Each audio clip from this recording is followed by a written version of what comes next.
Second most congested city in Canada. What's the first? What's the first? Vancouver, really? Then Ottawa after Toronto.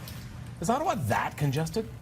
I guess so, apparently. I'm interested to see where the transit ranks in there as well. What is the least congested city in Canada?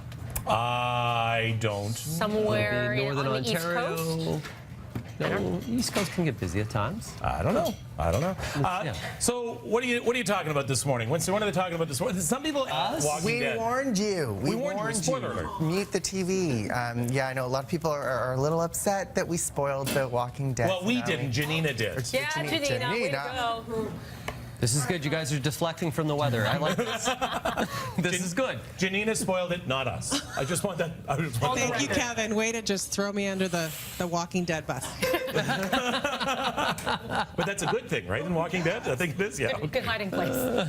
What else are people saying? Actually, to Melanie's point earlier about the transit, I think it'd be really interesting to see a transit because you see transit systems around the world. It's so efficient. I mean, I was saying, and I was in Paris on the weekend, and just everything just works. And to see how transit systems work and how they rank, how they stack up against each other would be really interesting. Oh, just Hong Kong, probably. I was there once. All the lines everywhere. It's slightly confusing, but you want it to be confusing, so you know where to get to. There's just so much available. For me, my favorite is Manhattan. The way, well, New York, the whole tri-state area. It's amazing how it works. You look at the map of it, and it's all over the place. And they've got these express trains. The express trains are great. Yeah. It's just you got to know how to use it. And I love the fact that you can go to any machine and get a paper card and reload that card at anywhere at any time. It works. Can we conceivably solve transit in Toronto? Just because it was a poor plan right off the beginning. Honestly, we can talk about it till the end. Is there really a solution to get up to a New York level? Billions and billions of dollars later, and we need first thing, we have to stop putting money into it to begin with. Then we have to take transit away from the municipalities and there needs to be a national transit plan. There is not one. And we need to find an authority that takes care of transit because municipalities are fighting with each other. And somebody brought up a very good point yesterday. I was talking about there should be one transit system that goes from Hamilton right through into Durham region and all the way up to Newmarket. And it should be one transit system, one fare. Someone pointed out, you don't realize people who are disabled, they use the TransHelp buses. They can only go to the end of their municipal boundaries. There's no such thing as transferring from a Wheel-Trans bus into a TransHelp bus in New York region. Because it's a completely different system. Different system. Okay. So I never thought about that. So again, one system, stop the arguing, and just see what's the plan for the entire GTHA, not just and for you make Toronto. that a government organization? Unfortunately, it does have to be, unfortunately. But it's politics. No one's going to join hands and sing Kumbaya. This is not going to happen. Really? It's not going to happen. No. No, they're not. Montreal mayor met with Toronto mayor. We're getting somewhere. You know what a prime example is of the fighting that goes on, the ridiculous fighting, is the Presto card. It may not be a perfect system, but at least it is a plan. It's one card, you fill it up, you're able to tap on, tap off. You can use it on a number of systems. TTC, they refused it until they got something for it. Everybody should be using that Presto card so that everybody could have one and just hop on. It's easy to hop on, hop off. Not the end of this discussion. This will continue. Sorry, Winston.